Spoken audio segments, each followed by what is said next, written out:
itu sendiri. Ada 3 peran besar yang menjadi tanggung jawab sebagai imam, sebagai nabi, dan sebagai raja. Ya. Kaum bapak itu punya tanggung jawab besar untuk memimpin seisi rumah dalam hal rohani. Ya. Saya ingat apa yang disampaikan oleh Yosua. Dengan tegas dia berkata, "Aku dan seisi rumah." Itu sebuah penegasan sebagai seorang imam untuk menyelamatkan isi rumahnya. Dalam peran yang kedua sebagai nabi, bapak-bapak juga punya tanggung jawab untuk memberikan didikan-didikan untuk mendekatkan seisi rumah dalam kehidupan iman yang benar. Dan sebagai seorang raja, bapak-bapak bertanggung jawab sebagai pelindung, sebagai pengatur, yang juga bertanggung jawab untuk semua kebutuhan jasmani maupun rohani. Itu dalam keluarga. Terus bagaimana dengan di dalam gereja? Ada keteladanan, ada kepemimpinan, ada ajakan untuk memperkuat persekutuan bergereja. Ya. Biasanya tuh kalau rapat itu bapak-bapak mesti ada dulu, ya selalu begitu.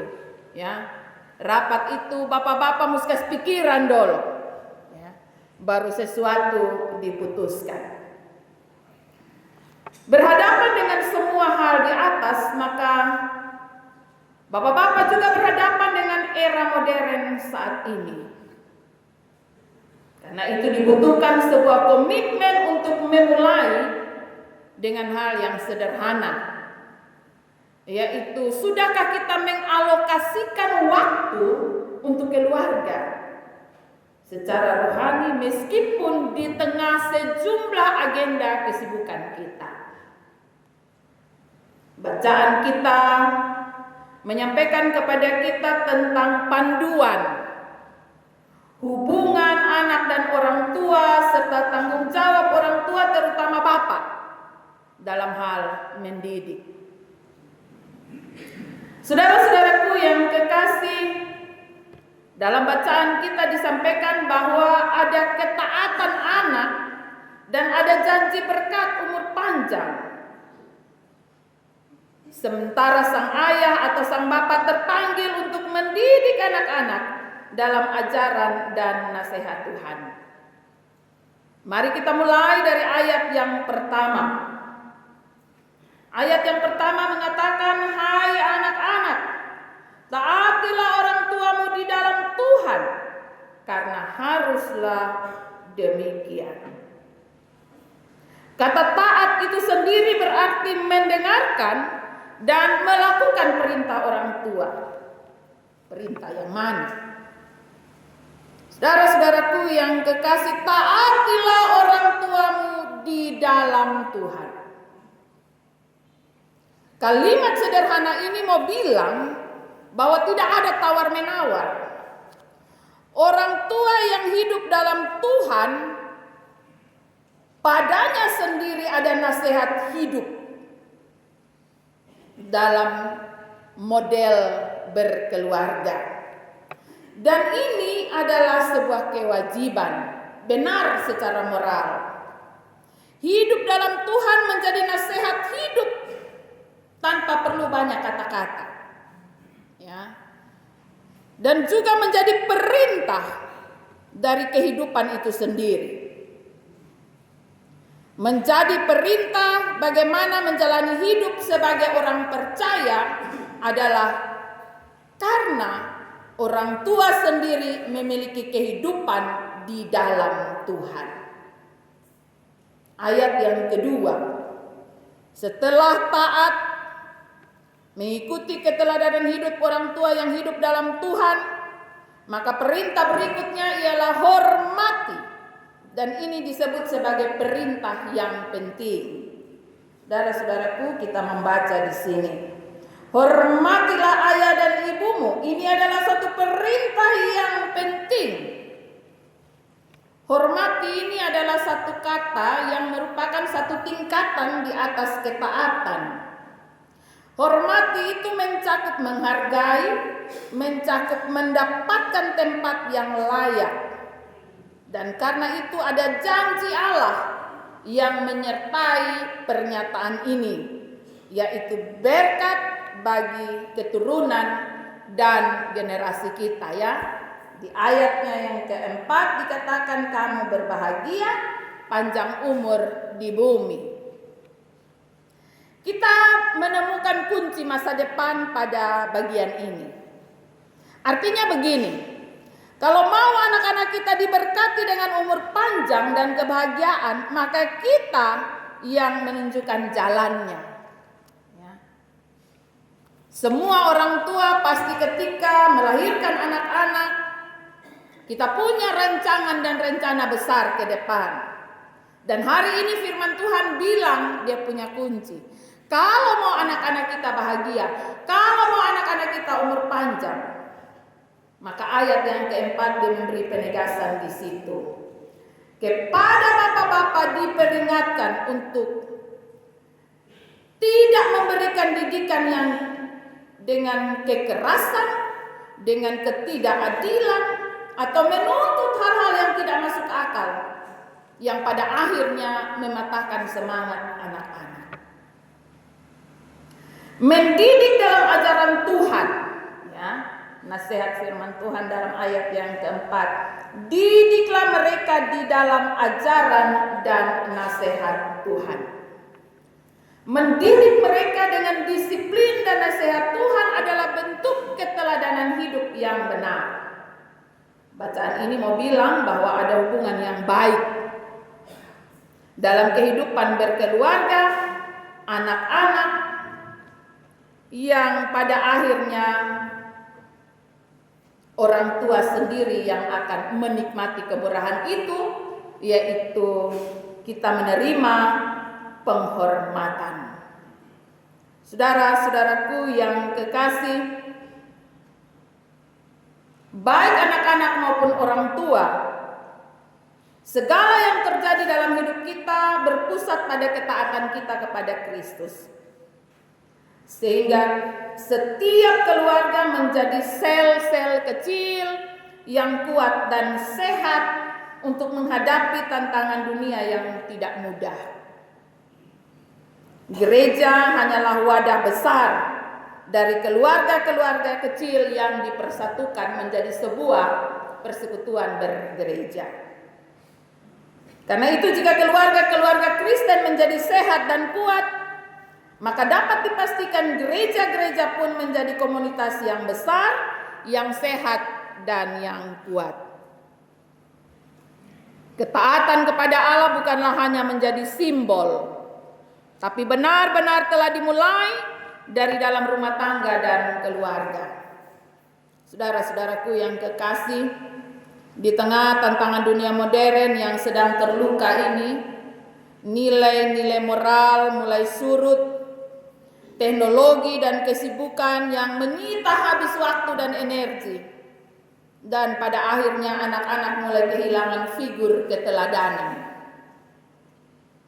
Saudara-saudaraku yang kekasih, minggu-minggu terakhir ini kita diperhadapkan dengan kasus-kasus yang marak di Kupang, ya. Kasus yang mengerikan yang tidak bisa kita pahami secara manusia normal. Ya, kasus pembunuhan yang dilakukan oleh anak-anak muda. Untuk sementara ini motifnya hanya karena selisih pikiran, selisih kata-kata, tetapi pembunuhannya dilakukan secara sadis. Di mana peran kita sebagai orang tua? Firman Tuhan menyapa kita dan kembali mengingatkan kita akan panggilan kita sebagai Bapa.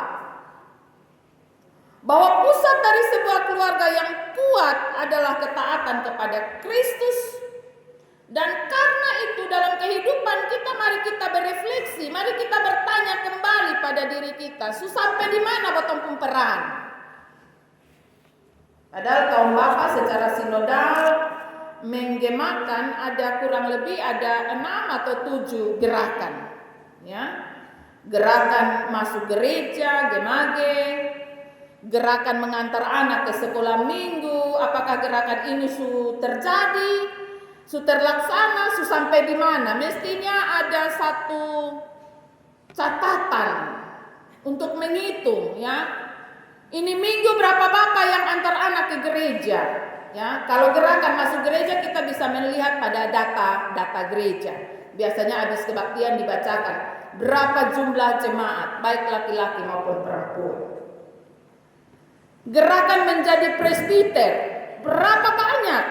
Ya, sedangkan data Gemit mengatakan bahwa dari 1.500 pendeta, 500 laki-laki, 1.000-nya perempuan. Ya, itu pendeta belum presbiter. Ya, kadang-kadang botong bilang, masih sibuk, tak lalu ini deh, tunggu ke pensiun. Ya, pas saat pensiun lebih banyak kontrol ke rumah sakit. Ada gerakan satu bapak satu pohon. Waduh, ini gerakan satu bapak satu pohon ini kalau kita laksanakan, tapi pasti ini sudah dilaksanakan, ya. Hampir sebagian besar bapak-bapak pasti sudah melaksanakan tanam satu pohon. Gerakan sayang perempuan dan anak, gerakan cinta tanah air. Ada begitu banyak gerakan yang disampaikan untuk menggerakkan bapak-bapak tidak hanya ada dalam ibadah, tetapi mari kita melakukan sesuatu hal positif bagi dunia, bagi gereja, bagi kehidupan keluarga kita. Satu refleksi bagi saya dan saudara ketika membaca bagian firman Tuhan ini, mari kita bertanya, kapan terakhir kali kita berdoa bersama pasangan hidup kita untuk anak-anak kita? Kapan? Apakah hanya 31 malam dan 24 malam? Atau kapan? Saya menantang ini bapak-bapak ini. Kapan bilang dengan mai tua, mak, mari kita duduk ketemu dua berdoa dalam kamar untuk ketemu anak-anak. Kapan terakhir kali kita berbicara dengan anak-anak tentang kehidupan mereka ke depan? Ataukah saat kita duduk dengan mereka, saya pegang saya HP untuk main game dan dia juga sibuk dengan dia pun game? Kapan kita secara serius duduk dengan anak-anak kita untuk omong dong, kakak nih ke depan mau ke mana? Kakak mau jadi apa? Kakak berencana apa? Ya. Karena saya yakin secara finansial mungkin bapak-bapak siap dan sanggup. Tapi apakah kita sudah mengarahkan mereka untuk memiliki lingkungan yang sehat dalam pergaulan mereka, untuk mendoakan mereka, untuk bertanya kepada mereka langkah-langkah mereka ke depan seperti apa? Atau kita tidak punya waktu sama sekali? Ya. Kapan kita secara khusus berdoa untuk mereka? Ya, pegang tangan mereka dan berdoa. Mari papa berdoa kasih kakak, ya. Saudara-saudaraku yang kekasih, ini tantangan kita. Jangan pernah berhenti. Jadilah bapak yang benar-benar hebat. Jadilah bapak yang menjadi figur utama mereka, idola, sungguh-sungguh menjadi idola mereka. Dan lihatlah, mereka akan menjadi anak-anak yang akan menjadi mahkota yang indah pada saat mereka dewasa. Nama Tuhan akan dipermuliakan, ya. Dan kita dengan bangganya dapat mengatakan, ini Bapakku anak. Ya. Saudara-saudaraku yang dikasih dalam kasih Tuhan kita Yesus Kristus, perjalanan kehidupan bersama-sama sonde lama. Ya, saya mau bilang itu. Waktu bersama dengan anak-anak dan pasangan kita itu tidak lama. Karena itu gunakan setiap waktu yang ada. Karena kita berhadapan dengan dunia yang luka. Luka secara moral. Ya. Ada satu fenomena lagi, anak laki-laki sekarang banyak yang tidak mau kuliah lagi. Ya. Dalam percakapan-percakapan pastoral saya biasanya dengan anak-anak calon sidi baru itu, Hampir sebagian besar kalau yang namanya anak-anak laki-laki khususnya ya. Ketika saya tanya, kakak habis SMA mau apa? Mama saya hanya mau kerja. Saya mau tes, saya sudah mau kuliah. Mama, biasa tes. Saudara-saudaraku yang kekasih, apakah kita juga pernah dengar kata-kata ini dari anak-anak kita? Atau kita terkejut ketika mereka sudah benar-benar hilang kendali? Kita ditantang hari ini. Kita boleh ada dalam kesetiaan dengan Tuhan. Ibadat kaum Bapa kita setia. Tetapi di rumah kemana? Botong ada dendong dengan maitua kok, dengan anak-anak kok, atau tidak pernah sama sekali. Rumah hanya menjadi tempat melepas lelah. Setelah sekian jam ada di luar, sampai di rumah kita tidak mau diganggu. Menjadi tempat melepas lelah, sekedar untuk makan dan tidur. Saudara-saudaraku yang dikasih, hari ini firman Tuhan menantang kita. Dia bilang, hai bapak-bapak, hai bapak-bapak, jadilah ruang yang aman, jadilah pelindung yang baik, jadilah figur idola dari semua anak-anak kita.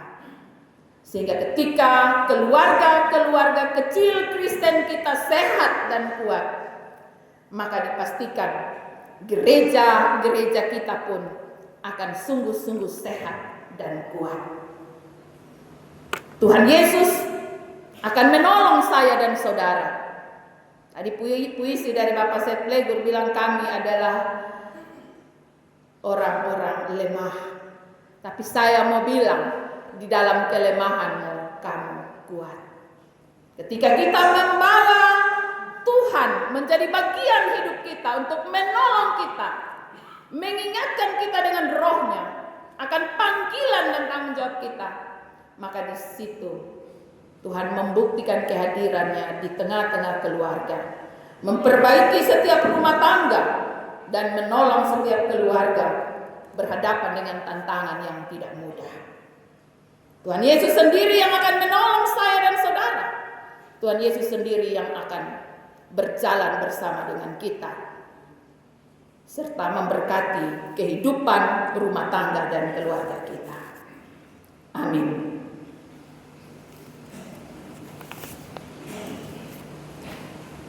Kita akan ada dalam persembahan, disilakan.